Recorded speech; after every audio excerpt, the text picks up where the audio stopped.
Welcome to the Story Tinker podcast, a place for in-depth analysis of stories, mainly from Webtoon. Co-hosted by sharp, witty, and dare I say, thirsty fans, we dive deep in every episode, analyzing character struggles, relationship development, and of course, theories. We also interview people working in creative industries. You can follow the Story Tinker on YouTube, podcast platforms, and social media. For bonus content, sneak peeks, and more, you can support the Story Tinker on Patreon. We're really appreciative of your likes, subscribes, follows, comments, and ratings on all platforms. Thanks for listening to the Story Tinker, and let's get started.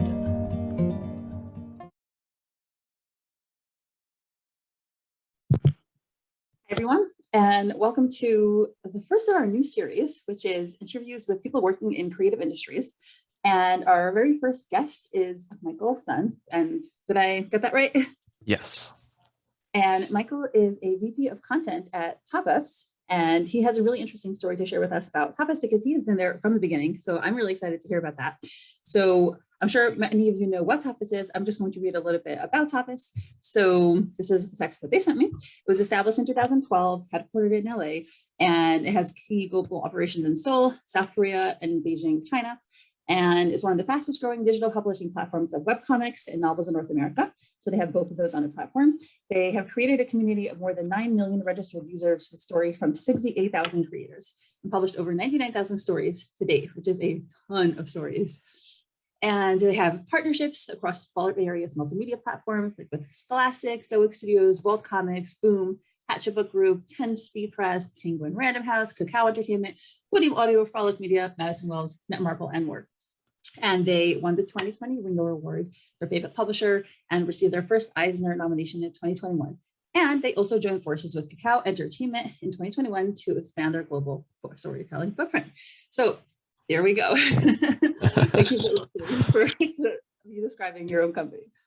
So let me first ask you very briefly what, tell me more about just, because we're going to get more into it in the interview, but about yourself and what your position is in just a line or two. Yeah, for sure. So like you mentioned, I'm the VP of content at Tapas Media.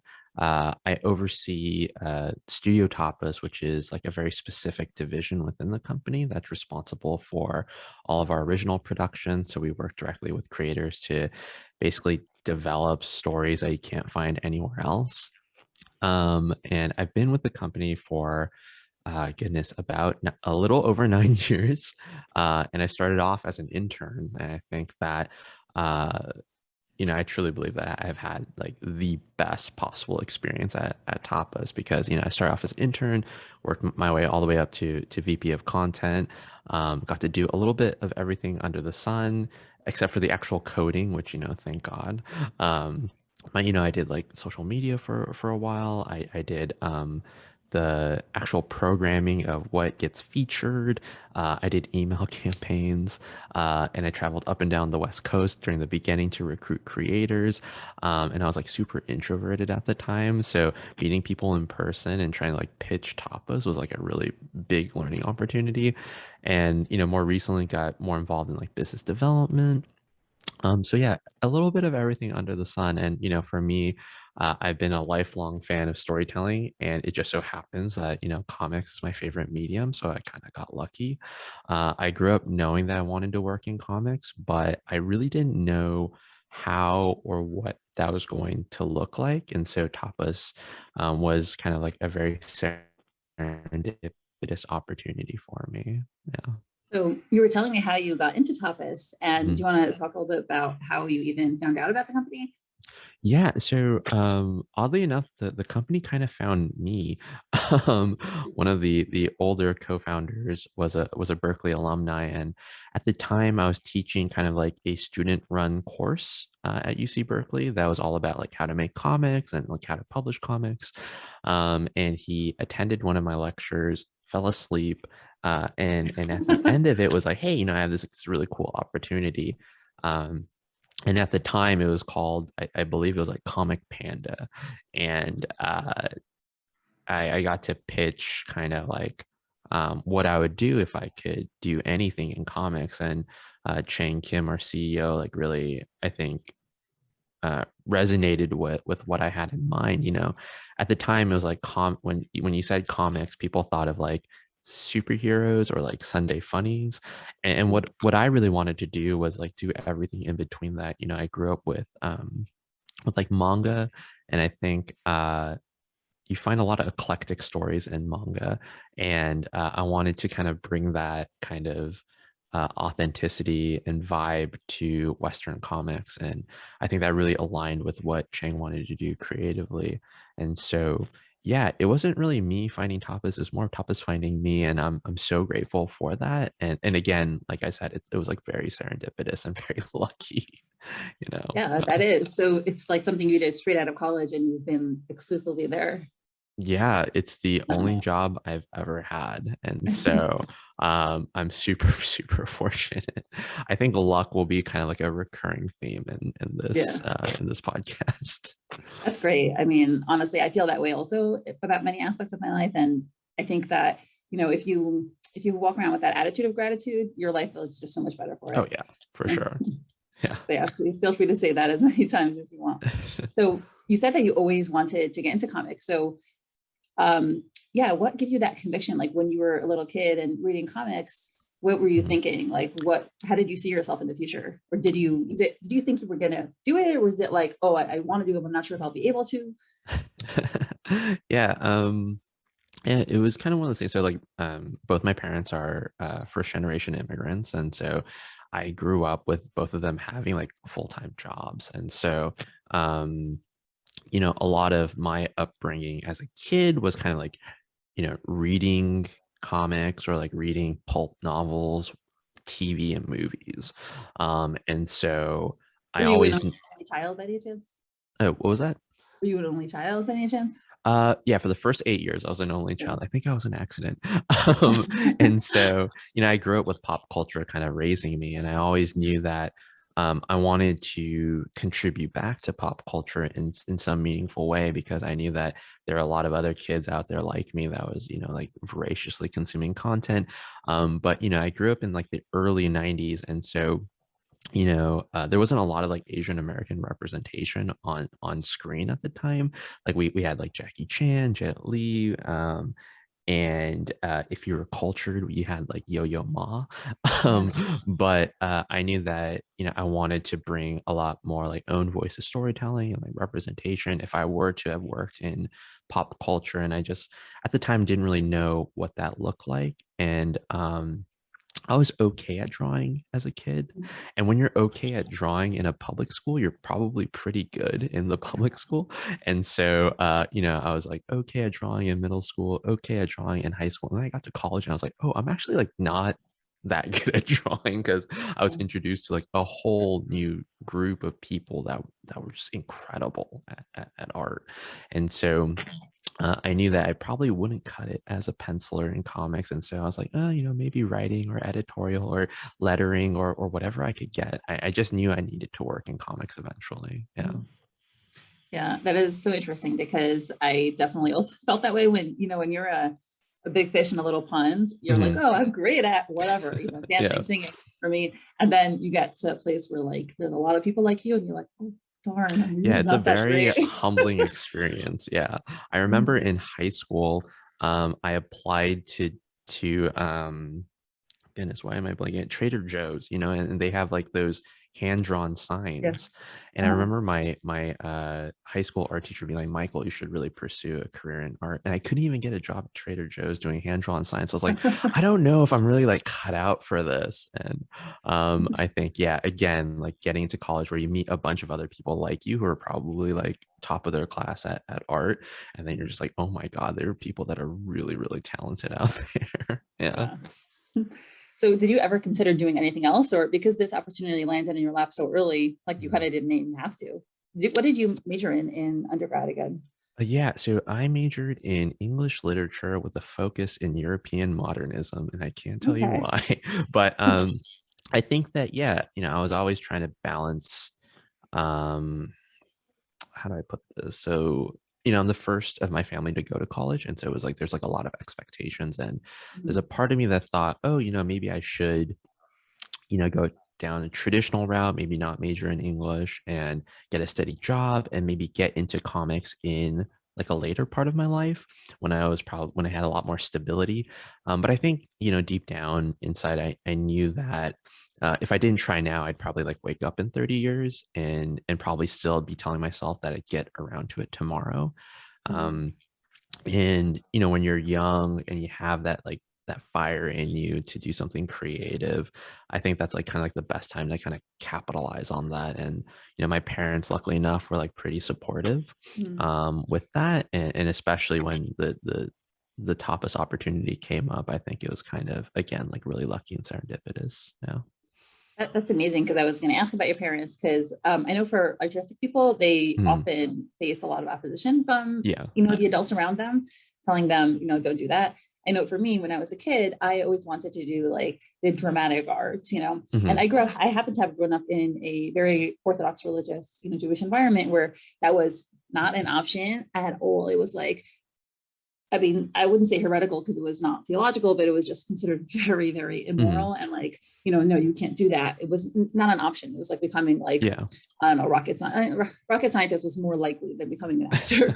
So I didn't even think about that growing up. I was like, it wasn't even, something I considered for a second. I was like, oh, I'd love to do it, but it's never going to happen. And plus there were no opportunities growing up. Like there was some training and all that. So I ended up, like, my undergrad is in psychology and English, also in Judaic studies. I thought I was going to be a psychologist. Then I co-founded a social service organization, got burnt out. And then I ended up doing, I did an MBA because I was like, I really wanted to do creative things. Like I put out some music videos and I read a lot of poetry, and I was dying to go down the creative route, but I was already, like late 20s. I had a couple kids, and, I really had to support the family. And I was like, there's no way that I can do anything creative. I was like, I have to do something practical. And I went for my MBA, which I happen to have really enjoyed. And I discovered I have a whole skill set of like, administrative stuff, I guess, that I really, really like. There were a couple of years where I wasn't doing anything creative, and I was extremely depressed. Like I really was, I did not find life worthwhile at all. I just didn't want to live. There was nothing to live for. And and then when I started doing creative things again, I was like back to myself, because creative people at the end of the day, like they really can't deny the creative side to themselves, because they just die, like wither away. Yeah, I think so when I had first got into college, my original pursuit was to be a professor, and I think I had, aspirations to go into like a PhD program.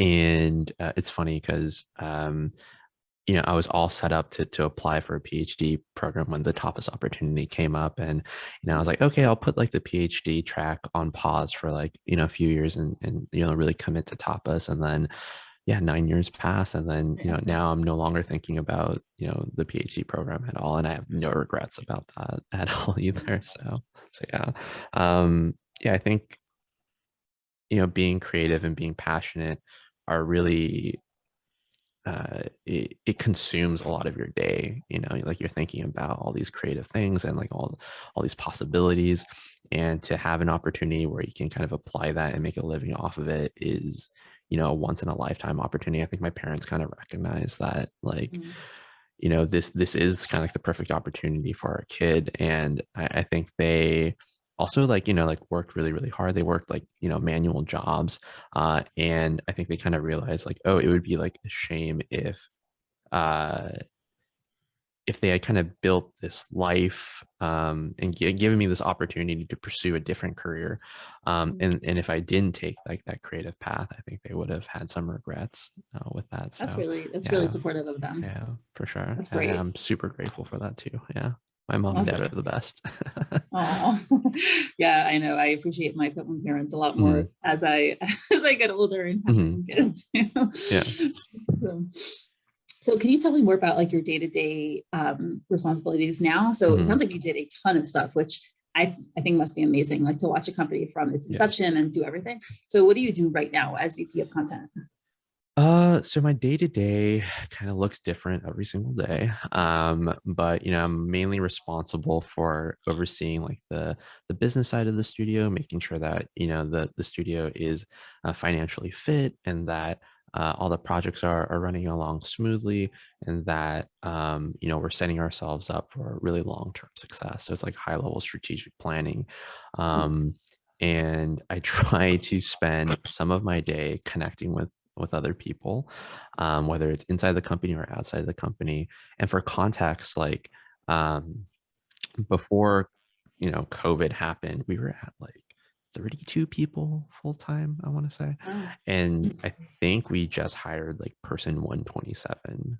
What? And so That's incredible. it's That's getting like 2 really, years. it's getting really challenging to keep up with everyone. It was one of those things where it's like, I used to like memorize everyone's like birthdays, Wow. and be able to spend a lot of time with people and like, and do all those like social activities. And now, I'm in meetings and I'm meeting people for the first time. I'm like, oh my God, this is like such a weird experience. So, part of my day to day is really trying to focus on connecting with people and learning more about them because, you know, I I think it's really inspiring to like meet new people at Tapas and find out why they're joining the team and kind of what drives them.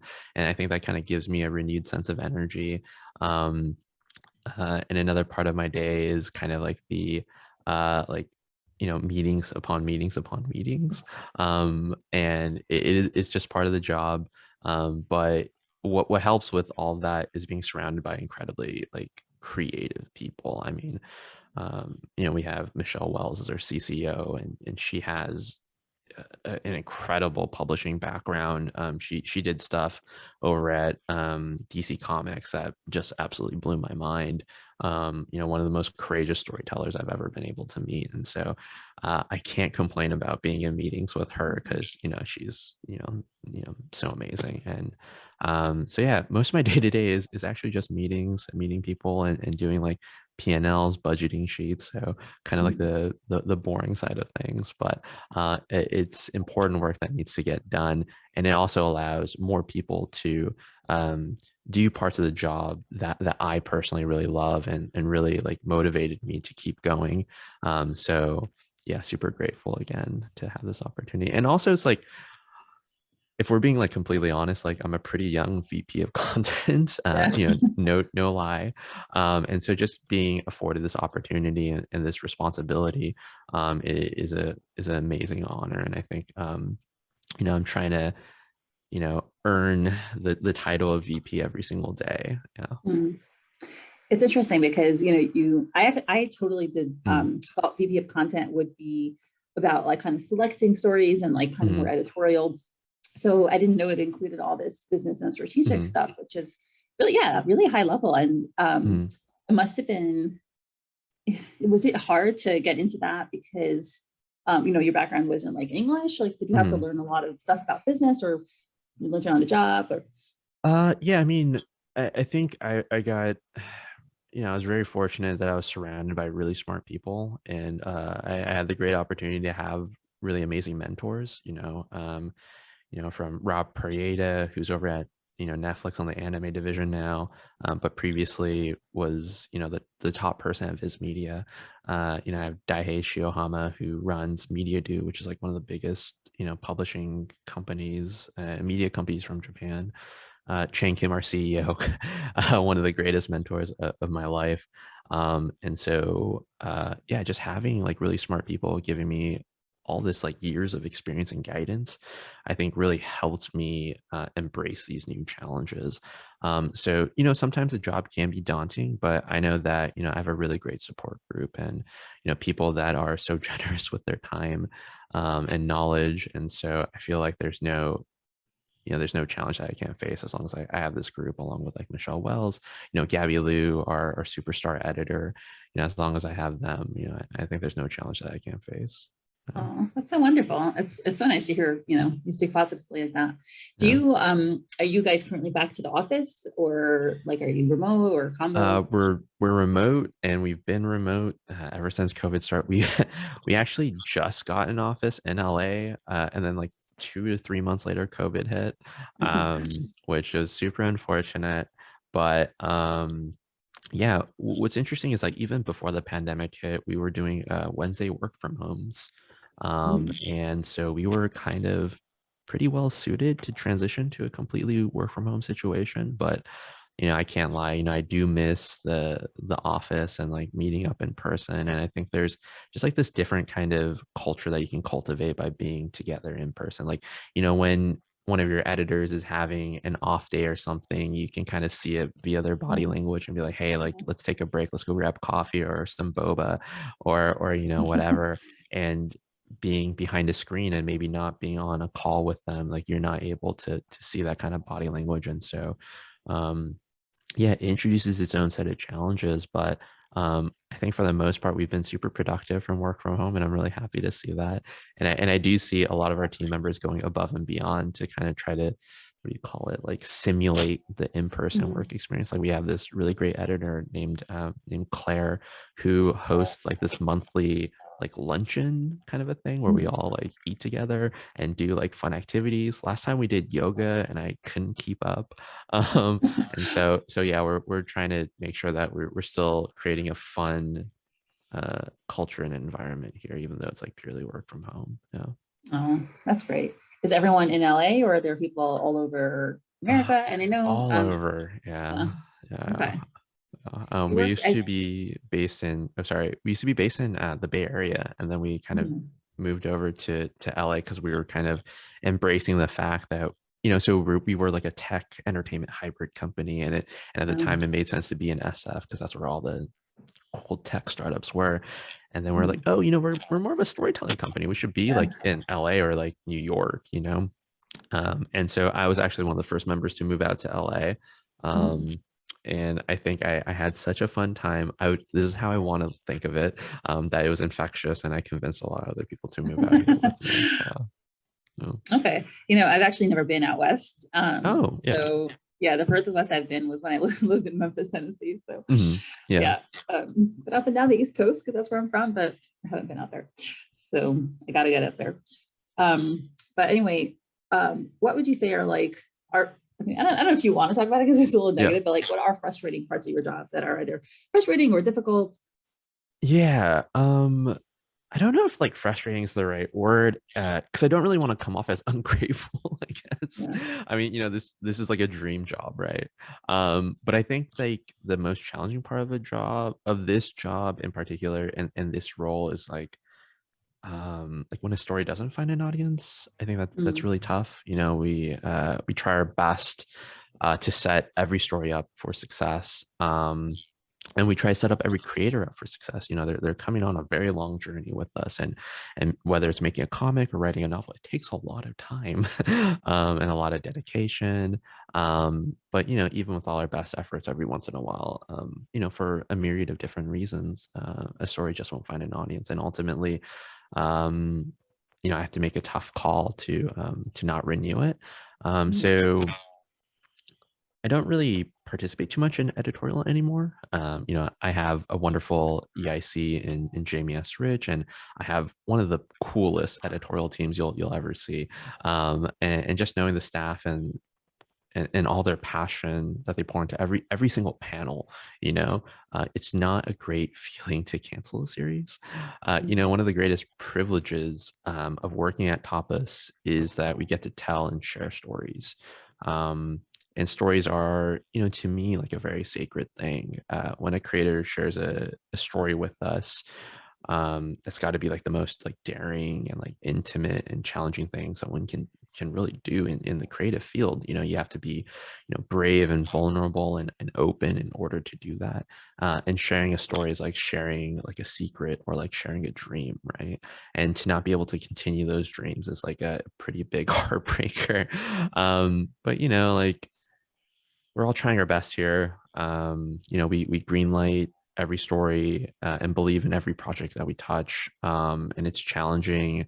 And honestly, canceling a story never gets easier. But when you try your best and don't succeed, you just gotta be brave enough to try and try again. Well, I mean, hearing you talk like that with such respect and affection for the artists, I mean, they're in good hands. That's a very compassionate. I mean, I wish everyone was like you. I think that that is, the way to be and the way to treat people. And I was very impressed hearing that. Thank you. So I know you So, said you don't do much editorial now, but maybe when mm, you used to, or whatever you do, what do you look for in a story that makes you, attracted to it? yeah, one of my biggest mantras is, I want to tell stories that you can't find anywhere else. I think it would be an absolute tragedy if, we had all these like technological, financial, business resources and we just told like super mainstream stuff. Because there are like other publishers and other platforms that can do that and that are already doing such a great job with that stuff. And so for me, I really want to be hit by a story that makes me excited and nervous at the same time. I think that is, that has led to some of like the best stories that we've ever produced. And I think it's, um, I think it's a very unique feeling. I think it's a very rare feeling to be excited and nervous at the same time. And I think not a lot of jobs afford you to feel that way. And so, there was years and years and years ago, there's this wonderful creator named the Cow, and they were doing a series called Mondo Mango. And it's like this really funny slice of life, 4-panel series. Super popular on Tapas and all over social media.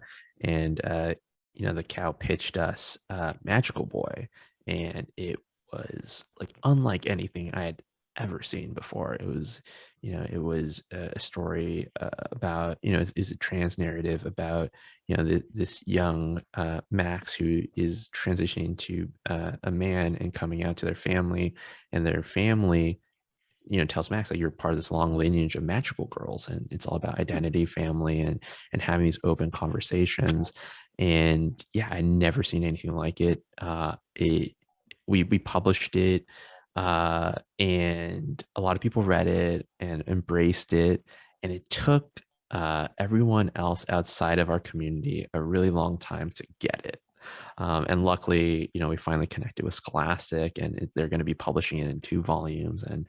And we work in comics, so we're not like saving the world or anything, but the fact that Scholastic is going to be publishing it, and a lot more like K through 12, families are going to be able to have this as a way to start conversations is going to be, I think it makes the world a little bit of a better place, which feels good.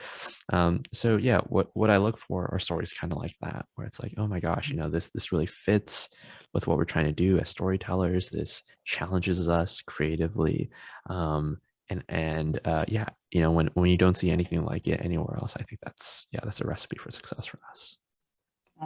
That's great to hear. And I would say, when you say that you're not saving the world, I mean, I don't know how you define saving the world, but I think stories are, there's 2 aspects to me. There's like the instructive aspect, which is more like in that specific story, right? It might help specific people in situations, and there's things you can actually learn from the story. But I also think that honestly, just the entertainment value of stories is so important. And people are like, oh, it's just entertainment. It's not just entertainment. Like, people have very stressful lives, and we need to unwind. And that unwinding is not invaluable. It's like, it's so important for mental health. So Yeah, forget sure. the content of the story itself. Like, stories can obviously have amazing content, amazing lessons, and things that you can learn from them. But I think that, entertainment is very important in and of itself. Yeah, I think especially during like this past year and a half, 2 years. I don't know how long we've been in this COVID situation anymore. I think my mind's all mush, but I spent way more time engaging with entertainment and revisiting kind of older entertainment too, and spending way more time on Tapas. So yeah, I can definitely see that. Yeah.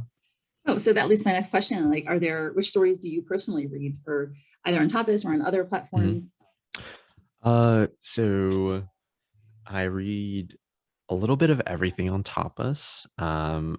It's one of those things where it's not just for the job, as I actually like really enjoy the content. And so yeah, I read a ton of stuff on Tapas. Is there a Outside specific of genre that you love? yeah, I'm a huge modern romance person. Oh, Romantic comedies is like my favorite type of story of all time. Like, I know it's like very formulaic, but it's like very comforting to me. And I think like, even though it's formulaic, there are things that you can do with it that are just so like breathtaking. And I just like love We're stories. I think it's we're yeah, sticking to a yeah, big rom-com fan. yeah. For So in terms of what I watch, I basically only watch rom-coms, and like, mhm, yes, I know exactly what's going to happen. I don't care. I like yeah, it. yeah. Outside of Tapas, let's see. I just read Chainsaw Man. It took me forever to get those physical copies. I know I'm like a webcomic guy, but I still do enjoy a physical copy every now and then.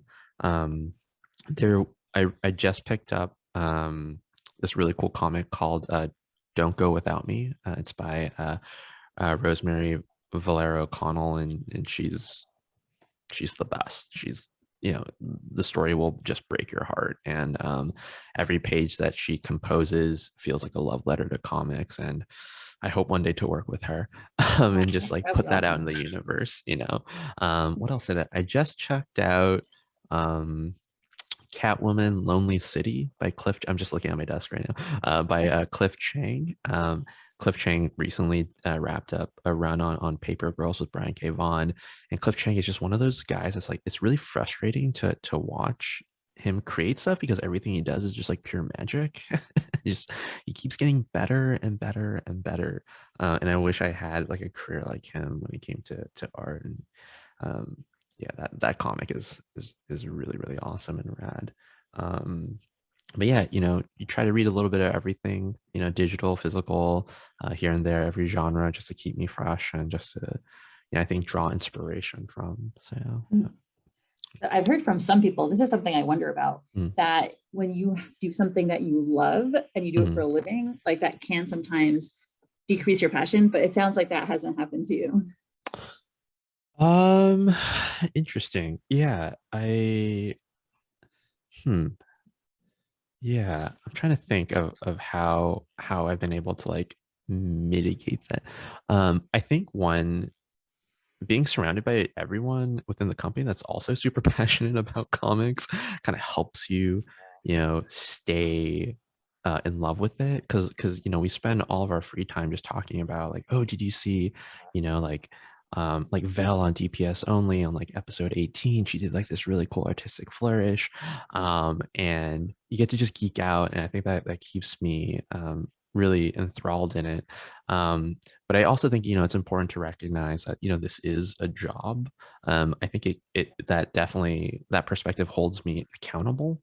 But I don't think that ever takes away from my passion. You know, at the start of the day and at the end of the day, you know, I think I'll always love storytelling, and this job allows me to share that love. And um, yeah, I mean, you know, under no illusion that this is like a very unique opportunity for myself and for like the staff members. Like, we're not working with like existing IP or legacy create like characters, right? We get to wake up in the morning and like create like a world and characters that are wholly new. And I think that will always keep us invigorated and engaged and in love and passionate about this, you know.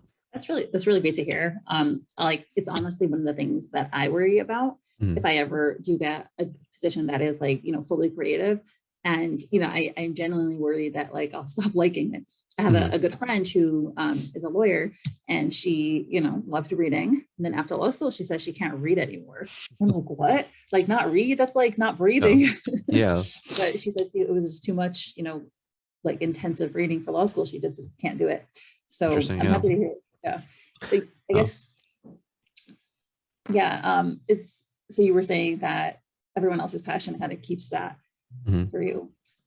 What advice, I guess the last question before we do the rapid fire, what advice do you have for people who want to work in a creative field? Either, you know, there's so many different ways that they can do that, but Mhm. what's your advice for them?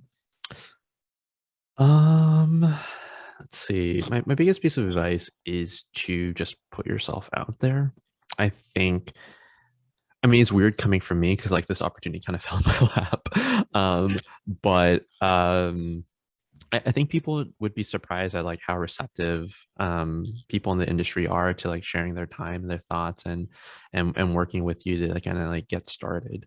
Um, you know, or at least that's just been my experience. You know, like you know, I reached out to a lot of my mentors to be like, hey, you know, can you spare like a couple minutes, or do you want to grab coffee? And that's really, flourish into something really beautiful. And so, if you're just starting out, or if you're interested in learning more, like just reach out. I think a lot of, this modern era that's defined by the internet makes everyone so much more accessible, Mhm. whether it's like on Twitter or LinkedIn, or, you know, finding our email addresses or something, like just reaching out and trying to like put yourself out there, and, making sure that, one, that, you feel like you're a good fit for the industry, and two, that the industry feels like a good fit for you. I think that, I was very much interested and passionate about fashion when I was younger. And then I realized that my passion for that field didn't really translate to like a talent. And then the more I learned about the industry, the less I kind of like wanted to engage with it. And so I think my biggest piece of advice for anyone is to, make sure that, your passion, your talent, and the industry are kind of like aligning at all times. And if you can't find or carve that space out, like, do what Chang did, and start your own company, and make those waves. Um, and the last piece of advice is like, be kind. I think that's like, it's like probably like the unifying factor in our company culture at Tapas is like, I feel like everyone that I meet is super kind and pleasant to work with. And yeah, I think that's like one of the most important parts of our culture, and something that, we'll fight to the teeth to preserve, is like just being kind to one another. That's wonderful to hear, because yeah, the way that, to me, that's also the most important thing that you could possibly do or be. And yeah, the way I was raised is like, it doesn't matter how much money you have or what you do with your job, but like the most important thing is just be a nice person, be a good person. So I'm so happy to hear you say that. And yeah, and I agree with what you said with the beginning with, reaching out and just putting yourself out there. I'm a very big believer in, like, what's that phrase? You'll never, but I don't know, slipping my mind, but something like you miss all the shots that you don't take. Yeah. The worst that can happen is that you fail, but the best that can happen is, you achieve what you want to achieve. Yeah. So, and I agree, like, but this is the first episode of this podcast, and I hesitated for a second. I was like, you know what? I really want to speak to all these people. I think these conversations are worthwhile. And I was like, let's just do it. So, and yeah, it's so easy to access people. Yeah. So yeah. So are you ready for some 5 rapid fire? 5? Yeah, five yeah, for sure. Rapid fire questions? Yeah. Okay. So these are just some fun questions. So what's your favorite food? My favorite, oh my God, this is like the hard. Probably cinnamon rolls. Okay. Cool. Those are good. First concert that you went to? It was in high school. It was for this band called Daphne Loves Derby. They're my wife downstairs is laughing. I think so. They're on Spotify. They're really cool. They sing really fun love songs, and it's part of like that emo punk rock era. And I think that defined a lot of my life. So yeah. Okay, I'll look them up. I mean, that name is pretty memorable. Yeah. Okay, what book are you reading right now? I guess you would discuss them before. Yeah, I know. I was like, what else am I reading right now? I am reading rereading a book that I fell in love with last year called Magic Fish by 𝗀𝗀. If you haven't checked it out, I 100% recommend it. I try to buy it for everyone during the holidays. It's an absolutely beautiful comic. But I'm also reading this really cool biography called The Life and Art of Made Schaefer. He's kind of like this lesser known painter at the time. I think he kind of got overshadowed by a lot of the other people, but he's really, really cool. So definitely check that out, I guess. I don't know if like people are into that stuff, but it's like nonfiction. Anyways, yeah, that's what I'm reading right now. I always feel guilty for not reading enough nonfiction. Yeah. Only nonfiction, and I'm a big fiction person, and I always feel very uneducated next to him. No, not at all. Yeah. So, most recent song that you listen to?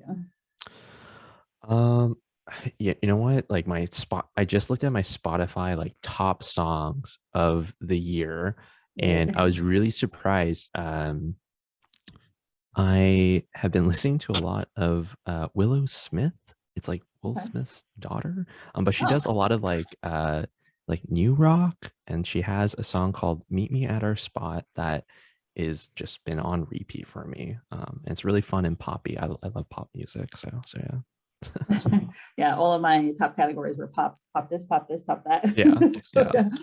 And most recent Google search. Most recent Google search, I think it was so I'm building a computer right now, and that's why my screen is blurry. There's like computer parts like everywhere. So I think my most recent Google search was like, what computer part is this and where does it connect to? Because I was like, oh, I have like all these like spare wires. I don't know what to do with this. So yeah. Cool. No. So do you game? Is that why people love computers? Sorry, I'm not into that world. Like, So I don't really have time to game anymore, unfortunately. But there was a previous employee at the company named Peter Moon. He and I started at the company at similar times, and he helped me build my first computer 7 years ago. And it's kind of like, sputtering along. And so I thought it'd be a cool experience to build a computer on my own without his help this time. And just Google's help. Yeah, it's kind of like it's not as hard as it sounds. It's kind of like Legos, like really expensive Legos almost. Right. It's funny. That's kind of how I felt about DIY when I started doing DIY. I was like, oh, it's like arts and crafting with, the way you do in kindergarten with like scissors and glue. It's just like with different tools, you have wood and tile and saws and different kinds of things. That's cool. Well, thank you so much for talking to me. Yeah, and this was such an interesting interview. I learned a lot that I didn't know about, and I'm really inspired by your approach to life and to work and to,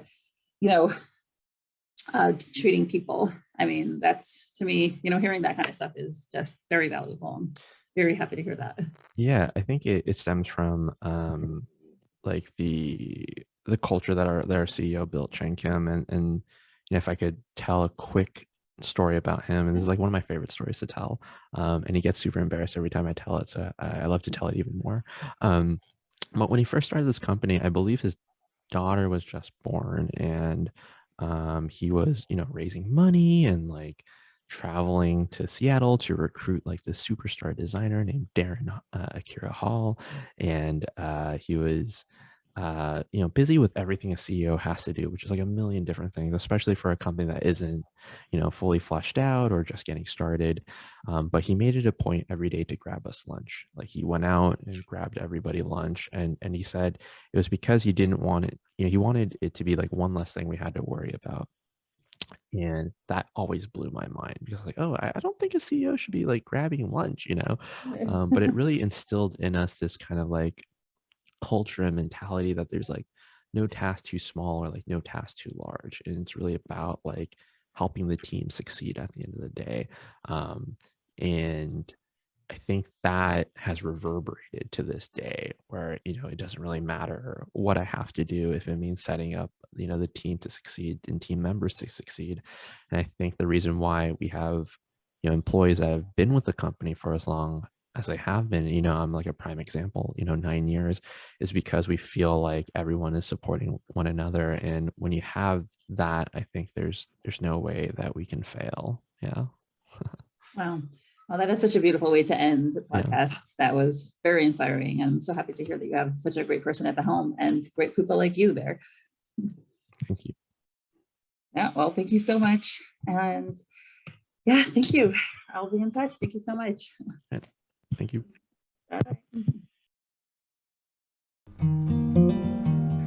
Thank you to my current patrons: Susie, Lady Libris, Lily, Jenny, Haley, Maria, Molly, Veronica, Emily, Joe, Rochelle, Saucy Puzzles, Meg, and Rose, Priya, Alexa, Misty, Laura, Joanne, Patty, Jen, Emilda, Esther, 𝗀𝗀 people, Taurus, Poppy C, Marie, Jen, Emily G, Jen, Erin D, Kay, Lily, Beckett, and Duranda. Your support is truly appreciated.